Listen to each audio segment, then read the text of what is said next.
Nathalie Zilberman est avec nous. Elle vient toutes les semaines pour nous parler des livres pour les enfants. Alors aujourd'hui, c'est un jour un petit peu spécial puisque ce soir, c'est Pourim. Et bonjour Nathalie, vous allez nous parler d'un livre sur Pourim, évidemment, le livre d'Esther. Bonjour Léa Falbala, comment allez-vous? Ça va bien. Alors, les livres et la sélection pour cette émission. Alors, vous savez qu'aujourd'hui, c'est le jeûne d'Esther. Et j'ai reçu de la part des éditions Lior un très beau coffret, en réalité, sur le livre d'Esther. Il y a 2 tomes à l'intérieur. C'est le même, mais le premier est en français et l'autre en ladino. Oh, extraordinaire. Voilà, avec des illustrations, des peintures, comme vous allez pouvoir le voir à l'intérieur. Très beau coffret. Mais juste avant, j'aimerais vous dire que écrire, puisque en fait, c'est une tradition. Vous savez que si demain on dit que le Messie arrive, il n'existera plus aucune fête sauf la fête de Pourim. Pourquoi ? Parce qu'en fait, c'est une fête qui a été, c'est une femme qui a libéré les Juifs du joug du roi Assuérus et d'Aman. Donc on dit qu'écrire, c'est gratter, c'est laisser une trace qui est ancrée dans la pierre. Écrire, c'est aussi être vivant et contrer en fait le mauvais sort. Et ben ça tombe bien parce que dès qu'on ouvre ce livre d'Esther, il est écrit alors en français, mais moi je vous le dis en hébreu. Vaï bime Achashverosh ou Achashverosh ameler me odu ve'atkush sheva ve'esrim ou mea medina. Ça veut dire que voici venu le temps du roi Achashverosh, le roi Achashverosh qui régnait de l'Inde jusqu'en Éthiopie. En réalité, sur 127 provinces. Et il régnait également sur la ville de Suse, de Shushan. Et voici l'histoire de ce roi qui était marié au départ avec la reine Vashti. Et ce roi adorait faire des festins, il invitait tout le temps du monde. Vous voyez, un petit peu, c'était un monde orgiaque. Oui. Et un jour, sa femme n'a pas voulu venir assister à ce festin parce qu'il lui demandait toujours de danser et en particulier de danser nue devant tous ses convives. Elle a refusé. Donc, il a décidé avec tous ses chefs de camp, en fait, de lui couper la tête. Ah oui, pas très sympathique.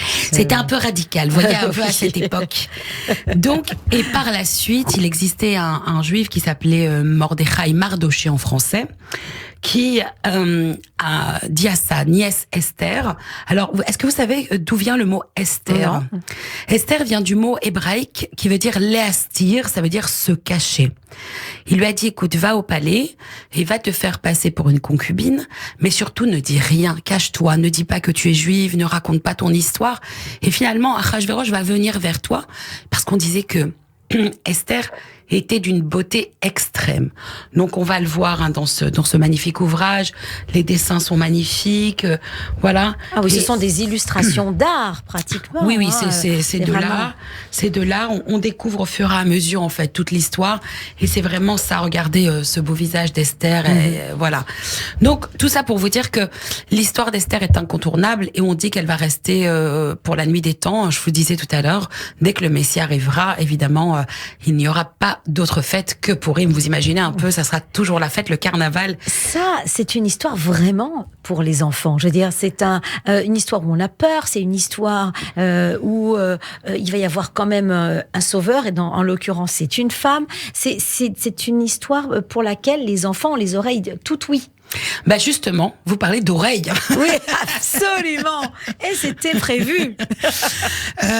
Oui, évidemment, parce que vous savez, c'est toujours très difficile en ces temps-là, quand on habitait Shushan, la ville de Suse, d'être une femme. On était parqué dans un harem et on pouvait pas aller taper à la porte du roi en disant bonsoir, j'ai envie de passer la nuit avec vous.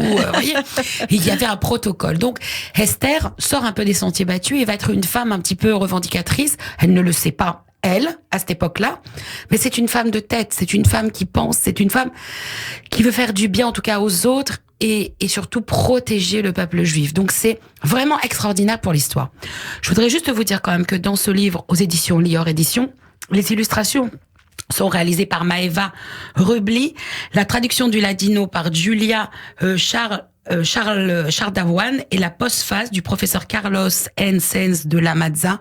Et c'est vraiment très très beau. C'est des livres qui coûtent un peu cher. C'est très beau, hein. C'est un vrai coffret. Ah oui, cartonné. Alors ça va s'adresser à des grands enfants quand même, Nathalie. Alors l'histoire s'adresse à tous les enfants et à tous les adultes. Parce évidemment. qu'on peut toujours la modifier un peu. Voilà. Mais ce livre et ce coffret précisément. Alors on va dire moi, je dirais pour les adolescents, parce qu'il y a une vraie histoire, on raconte.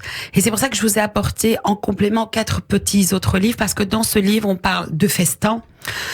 Et ce roi Achashverosh avait l'habitude de faire beaucoup de festins. Donc, Fabienne Blanchu, Ariane Derrieux nous propose Magique Péri, Flop Marmite aux éditions Albin Michel. C'est un concours de nourriture pour une sorcière peu commune. C'est amusant, rigolo. On bouscule un peu les traditions, mais c'est un peu aussi les traditions qu'il y avait au temps du roi Achashverosh. Donc c'est pour ça que pour moi c'est important. Ensuite, on parle d'un décret qui va se produire puisque Haman décide d'assassiner les Juifs en compagnie du roi Achashverosh. Donc on parle de migrants, on parle de gens qui vont se sauver. Donc 2 livres, Pas chez nous, de Yael Hassan aux éditions Le Muscadet. Dans la collection Rester vivant, c'est un roman, l'histoire de 2 jeunes filles qui vont au collège. Une qui s'apprête à devenir journaliste et l'autre qui a envie de changer le monde, évidemment. Et qui vont, parce que dans le village voisin, des migrants vont arriver. Et quand on dit migrants, on dit souvent des gens qu'on ne connaît pas. Et on a souvent peur. Donc c'est ce qui va se passer aussi à Suse. On a peur du juif, on a envie de le tuer. Et c'est pour ça que c'est un peu embêtant. Et puis un autre livre qui nous parle également de ce complot, ça s'appelle Au cœur de l'orage de Catherine Gans-Muller aux éditions Scrinéo. Là encore, ça se passe pendant la guerre et toujours un lien fortement lié avec cette histoire d'Esther parce que est-ce que la volonté de vivre est toujours plus forte que la haine? Et c'est ce qui va se passer dans l'histoire d'Esther. Et puis celui-ci aux éditions L'Humaine. Regardez cette belle couverture. Je sais que vous adorez les couvertures. Ah ouais, ça s'appelle Galante aux éditions L'Humaine de V.E. Schwab. C'est un livre d'une autrice qu'on attend patiemment, évidemment, à chaque fois qu'elle sort un livre. Et c'est une main tendue vers l'autre. Est-ce que quand on sort d'un orphelinat comme Esther, c'est-à-dire qui n'a pas de parents, qui n'a pas d'histoire, et dont on va apprendre l'histoire au fur et à mesure, est-ce que on peut prendre son destin en main et finalement c'est un peu ça. Donc vous voyez, de cette histoire du livre d'Esther, on peut parler de beaucoup d'autres choses. Beaucoup de sujets sont en tout cas abordés de façon réfléchie, de façon belle et surtout à la fin de ce livre d'Esther, on nous dit et c'est la leçon qu'il faut retenir de ce livre, c'est-à-dire que chaque année, nous devrons fêter cette fête parce qu'on dit que pendant le mois de Hadar, nous devons être joyeux, nous devons penser aux autres et nous devons évidemment tendre la main vers celui qui en a besoin.